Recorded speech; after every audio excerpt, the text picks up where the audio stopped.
if I may ask before we get to some entertainment real quick, what was that like? I guess that probably when you guys were at Howard, I couldn't imagine being at a hotbed like that. I mean, you had Lonnie Liston Smith, you had Roberta Flack, you had Donny Hathaway, who was my favorite soul singer of all time, and Fender Rhodes player. I mean, just all these just different great people, you know, way before Puff Daddy and all of them would come. You guys were part of that first real team of change that went on there. Man, what was that like, man? Well, I would say we're really part of the second wave, and just to maybe not to undercut what you just said. No.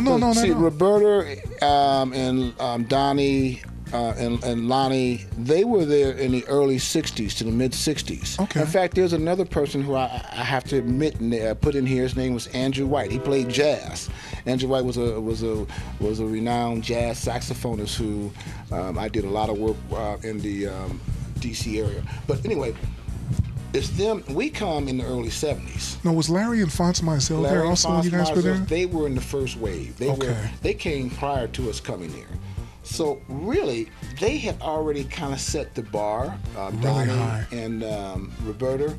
And so when we came, you know, Donald, the Jazz Studies Department was just getting off the ground. We had just come out of the Black Power movement, and now black was beautiful, black was great. Now Howard University, you have to understand Howard University, prior to Donald Byrd coming there, did not really promote and push and put on a high pedestal, that's the word, jazz, and music that wasn't classical music. They didn't do it.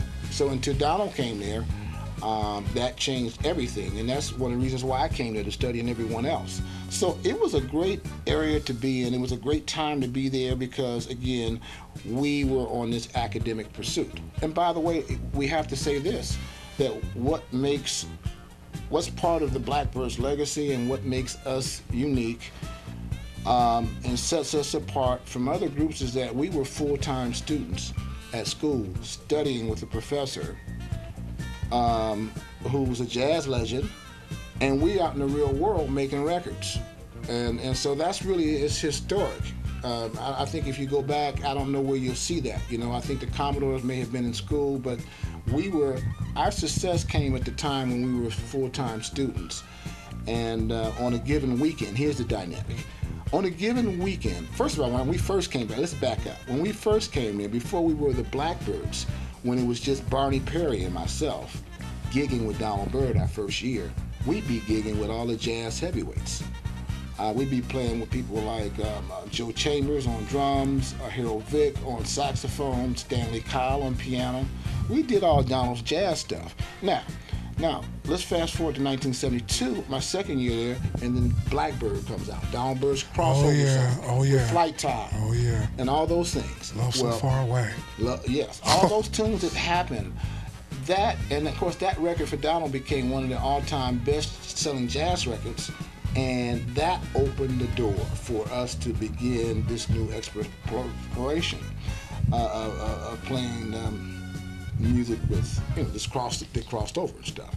So anyway, at this time, more students are starting to come, and we start to travel. We're Donald Byrd's East Coast band, and we start to do shows, and we start to do his music, da-da-da-da.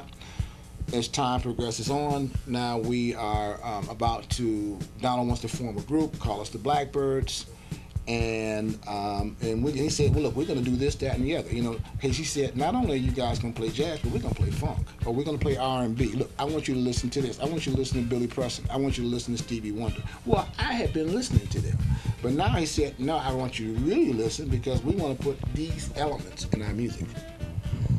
So as we forward on and as we begin to develop this sound and these styles and this melting pot of mixing these different musics together, because again, you got to understand, for the most part, most of us came here to play jazz. Now that don't mean that we didn't know about the other kind of music. Sure. I mean, I grew up in Detroit, so I played cover bands. Are you actually from Detroit? I'm from Detroit. Yes, absolutely. Wow. But here's the dynamic. Once we got into it, on a weekend, we could be doing a show with Earth, Wind & Fire, with P-Funk. We could be with Larry Graham. We could be with Rufus. We could be with Richard Pryor. We could be with the Temptations. We could do that. We'd be on the best of those gigs. And then on another weekend, we could be with people like Herbie Hancock. Chick Corea, Kool in the Gang, Grover Washington. So we had this dichotomy as we made our records that both sides of the fence. That put us into the top of the contemporary crossover jazz. Oh, Crusaders would be on those shows too, and then we'd also be with the best soul and R&B groups. So that is our legacy and part of our music and the depth that we were able to do those things at that time. Let's get to some entertainment real quick, and we'll be right back with the one and only Kevin Toney.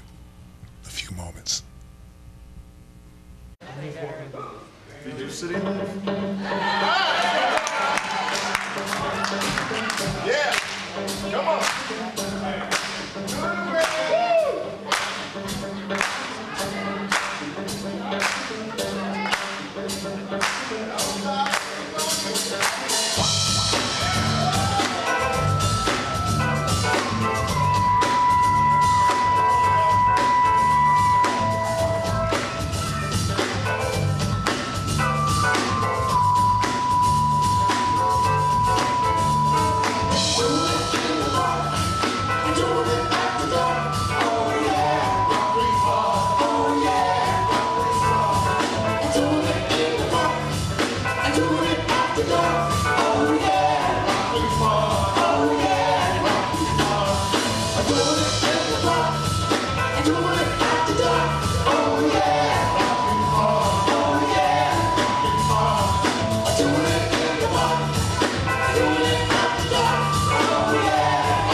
So do we have some singers in the house? Y'all know the song. Well, let's see what you can do. 2, a 1, 2, you sing. Do it in the park, do it after dark. Oh yeah, rock free bar. Oh yeah, rock free bar. Do it in the park, do it after dark. Oh yeah, rock free bar.